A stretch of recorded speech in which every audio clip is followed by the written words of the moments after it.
American ပညာရေးဌာနပြောတဲ့စကားသတိရမိတယ်ကျွန်တော် education နဲ့ entertainment နဲ့ပေါင်းဖို့လိုတယ်ကြိုက်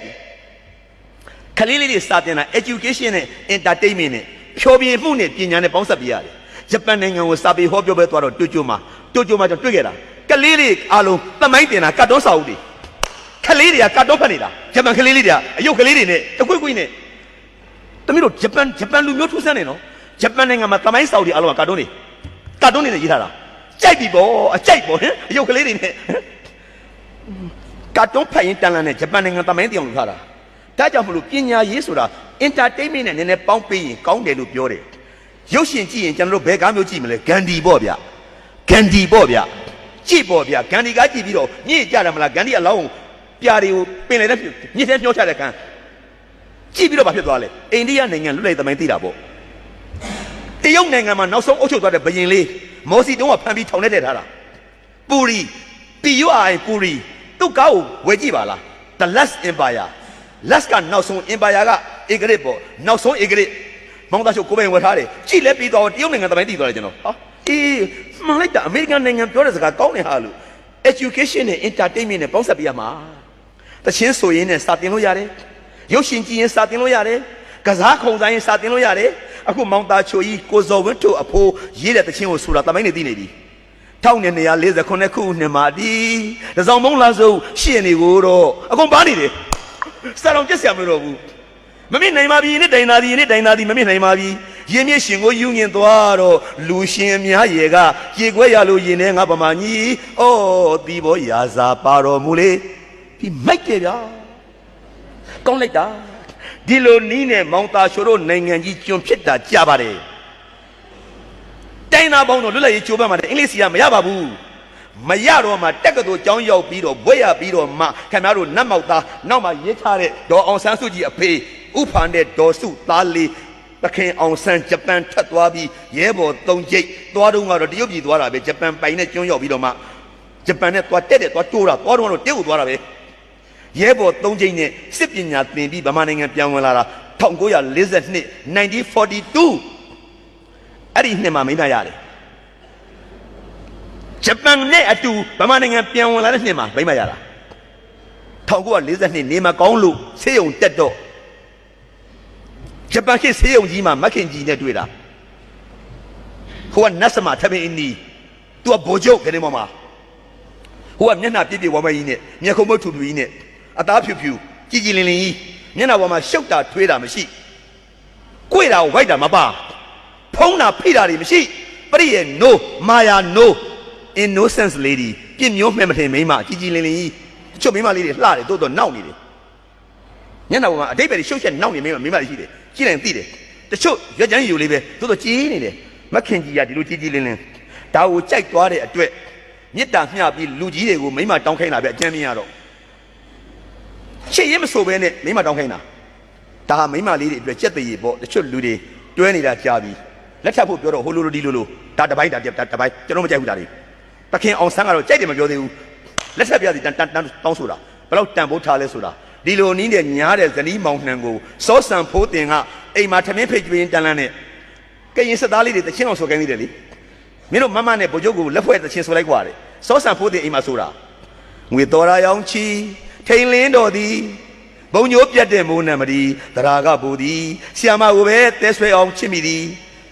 ခင်ဗျားတော့မဲတလင်းလုံးဟာမလို့တက်လက်နဲ့တီးတာဘာမှမပါဘူးအဖြစ်ကလေးပေါ့အဖြစ်ကလေးဘာမှမပါဘူးတက်လက်တဲ့ဒရန်တွေဘာတွေဘာမှမပါဘူးကီးဘုတ်တွေဘာမှမပါဘူးထမင်းစားဝဲမှာဆိုခိုင်းတာမင်းတို့မမနဲ့မင်းတို့ဗိုလ်ချုပ်ကိုလက်ဖွဲ့တဲ့အနေနဲ့တရှင်းဆိုပြလိုက်ငွေတော်ရာရောင်ချီထိန်လင်းတော်သည်ဘုံညိုးပြတ်တဲ့မိုးနံမဒီတရာကဘူသည်ဆီယာမကိုပဲတဲဆွဲအောင်ချစ်မိသည်ဆီယာမဆိုလို့ဆီယာမတွေရေခုံမနေနဲ့အောင်နတ်စမပြောတာအရေးသူကရှက်ဝှက်ချက်ကနေလုံးနေသေးတယ်မောကိုညီမင်းတို့လဲဦးတော့ဟဲ့ညီမင်းတို့ငါလမ်းမြင်နေတာဓမ္မကြီးကအကျိုးကြီးတွေမှမသိပါဘူးနတ်စမပြောနေတာအတိတ်ပဲရှိလိုက်တာသမီးတို့ရဲ့စာသားတွေနော်ဒုတိယပိုက်ပိုကောင်းတယ်နော်ထိန်ကြီးလာရောင်ဆန်းတော်လွမ်းပိုပါသည်စာသားတွေကောင်းတယ်နော်ရေးတဲ့လူတွေထိန်ကြီးထိန်ရဘာလို့လဲထိန်လင်းငင်းနာမည်ကြီးရဘာလို့လဲမခင်ကြီးနှစ်ခုပေါင်းတော့ထိန်ကြီးမောင်သားချိုစဉ်းစားပြီးတယ်ငါဆိုဘယ်လိုဆိုမလဲပေါ့ကျန်ဆိုဘယ်လိုဆိုမလဲချိုဖွေ ငါအာယုံနောက်တယ်ဟာအာယုံနောက်တယ်ဘာလှောင်းတာလဲညီလှောင်းတောင်းနဲ့ညီတို့ဟာလေချိုဖွေးဆိုမကောင်းဘူးတချင်းကဒိတ်ပဲရှိလိုက်တာထိန်ကြီးလာရောင်ဆန်းတော်လွမ်းပူပါသည်ချစ်သူရှိရင်ဖွင့်ပြောပါလားလို့ဒီရိုးရိုးနဲ့မှန်ရာကိုပြောမိတကယ်စိတ်ကအတီးဘယ်မိမမချစ်ခဲ့သည်တရားကဘူသည်ဆရာမကိုပဲတဲဆွဲအောင်ချစ်မိသည်ပြီးတော့ညားကြတယ်52သေဖို့9နှစ်ပဲကျန်တော့တယ်နော်အိမ်တော်တက်က9နှစ်ထဲခင်ဗျားတို့၄ခွန်မှာအသက်ခံရမှာမိုက်တယ်ဗျာဇက်လန်းကတော့ဗိုလ်ချုပ်အောင်ဆန်းတို့မင်္ဂလာဆောင်ပြီးတဲ့အခါညနေစာထမင်းကျွေးတယ်ဗိုလ်ချုပ်အောင်ဆန်းနဲ့ဒေါခင်ကြီးရဲ့ဖိတ်စာလေးများအိမ်မှာသိမ်းထားတာရှိလားဗျမောင်သားချိုးမှတ်ထားတဲ့သဘောကြလို့ဘယ်လိုရေးထားလဲသိလား1304ခုနှစ်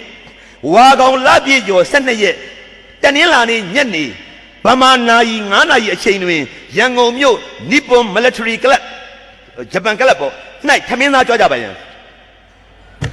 ဗမာနိုင်ငံသားတွေအလုံးငိုတယ်အဲ့ဖိတ်စာပြီးတော့အောက်ကပုံဘိုတေစားတယ်ဘိုးကျုံလို့မရဘူးနော်ဘိုးကျုံအောင်ဆန်းတို့မင်္ဂလာဆောင်ဖိတ်စာကိုအိမ်မှာရှိရင်ငါတို့ပြန်ကြည့်လိုက်ကျွန်တော်သိမ်းထားလို့ပြောနေတာလူကြီးတွေပေးထားတာဘိုးကျုံအောင်ဆန်းလို့မရေးထားဘူးကျွန်တော်ဘိုတေစားကျမမခင်ကြီးဖိတ်စာပေါ်မှာအင်္ဂလိပ်စလုံးတစ်လုံးမှမပါဘူးအင်္ဂလိပ်တက်ကြီး1942 no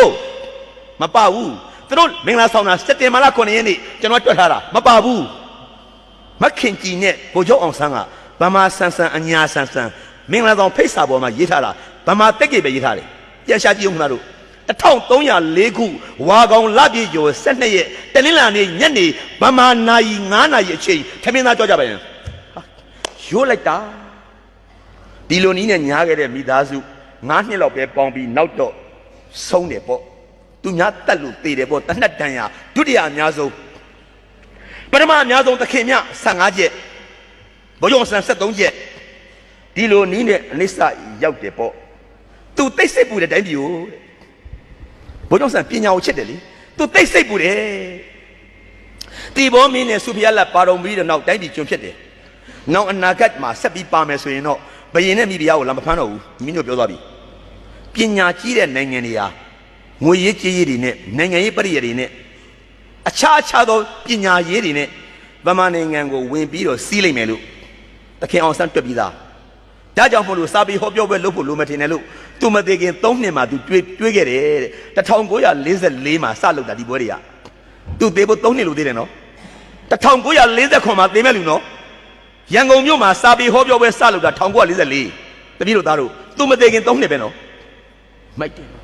နောက်အနာဂတ်မှာကြတော့တိုင်းပြည်ကိုကာကွယ်ဖို့ဆိုတာတိုင်းသူပြည်သားတွေဉာဏ်ကြီးဖို့လိုတယ်ပညာကြီးဖို့လိုတယ်သူတွေးတယ်လူတို့ကိုဉာဏ်ကြီးဖို့ပညာကြီးဖို့ဆိုတာပညာဉာဏ်နည်းပါတဲ့တိုင်းပြည်လေးကိုလိုက်ပြောမှရမယ်သူသိတယ်အခုလည်းပညာဉာဏ်နည်းပါစေပဲလေဒါကျွန်တော်တို့အလုံးသိပါတယ်ညီမညိုရှိရပြောသွားပြီလေဗမာနိုင်ငံကရတဲ့ဘွဲတွေဘယ်သူမှအသိမှမပြုဘူးရန်ကုန်တက္ကသိုလ်အဆင့်တော်မှခင်ဗျာ1000လကတ်နေတာပဲမနေ့ကတော့တယ်လီဖုန်းမှာမောင်းသားချိုရိုက်ပြီးတယ်ဖုန်းလေးဖွင့်ပြီးတော့မှ Google လေးထဲမှာမောင်းသားချို Google ထဲဝင်ပြီးတော့မှ internet ထဲဝင်ပြီးတော့ Google ထဲမှာစလုံးလေး3လုံးရိုက်တယ်3လုံးနဲ့ရိုက်တယ်ကျွန်တော် wall WORLD wall နောက်ကတော့ university ပေါ့ဗျာအများကြီးပေါ့university နောက်က RANKING ranking university ranking မနှစ်ကရိုက်တာ2018နှစ်3.18ဆရာမတို့ဘာတက်လာလဲထင်လဲကဘာတက်သူများအဆင့်2018 ဒိန်းဆိုတက်လာတယ်နံပါတ်1ဒေါ်စုတက်တဲ့ကျောင်းပဲ Oxford University ပဲတွတ်တက်ပဲနှစ်ကတက်လာတယ်ဗာလေ Cambridge ဟာတေဟာရတယ်ကိမတာကျွန်တော်ဖီလင်မရှိဘူးကျွန်တော်ကဘာကျော်တက်သူကြီးတွေလန်ဒန်ဟာတွေလန်ဒန်ကကျောင်းတွေရမှာပေါ့ဆက်တက်လာတယ်နံပါတ်6 Harvard တက်သူရတယ်အမေရိကန်တက်သူအမေရိကန်လည်းနံပါတ်ကြီးတယ်ရတယ်ဆက်တက်လာတယ်22 စင်ကာပူမြို့သားတက်သူမောင်သားချိုးစာပေဟောပြောပွဲသွားတယ်စင်ကာပူလက်ပတ်နိုင်တော့ဝယ်ပေးလိုက်သေးတယ်စင်ကာပူကဗမာမတွေကနိုင်ဆိုင်တရိယာသွားလို့နိုင်ဆိုင်နဲ့ဆွဲခေါ်သွားပြီးတော့ဆရာနိုင်တလုံးလက်ဆောင်ပေးလိုက်မယ်တဲ့စင်ကာပူကစမ်းတီတာချစ်လို့ကျွန်တော်ဝယ်ပေးလိုက်တာတရိယာတွေမနေ့ကတော့စင်ကာပူမြို့သားတက်ကတူ22စိုးထိတ်သွားတယ်ငါအလုတ်လုတ်တဲ့တက်ကတူရန်ကုန်တက်ကတူငါဘွဲ့4ခုတလုံးရတယ်ရန်ကုန်တက်ကတူကကျွန်တော်ဘယ်ကြောင့်မှမတက်ဘူးကျွန်တော်ရတဲ့ဘွဲ့4ခုတလုံးရန်ကုန်တက်သွားရတာဟာဘယ်အဆင့်မှာလဲတရဲမရဲရှာတာတယ်လီဖုန်းမှာရန်ကုန်တက်ကတူတစ်ကြောင်းနဲ့ပဲပါတယ်ကျန်တဲ့တက်ကတူတွေစင်းတော့မပါဘူး8920အဆင့်ရန်ကုန်တက်ကတူအဆင့်8920တဲ့ဘေးက OBJ ကြီးကိုပြမိတယ်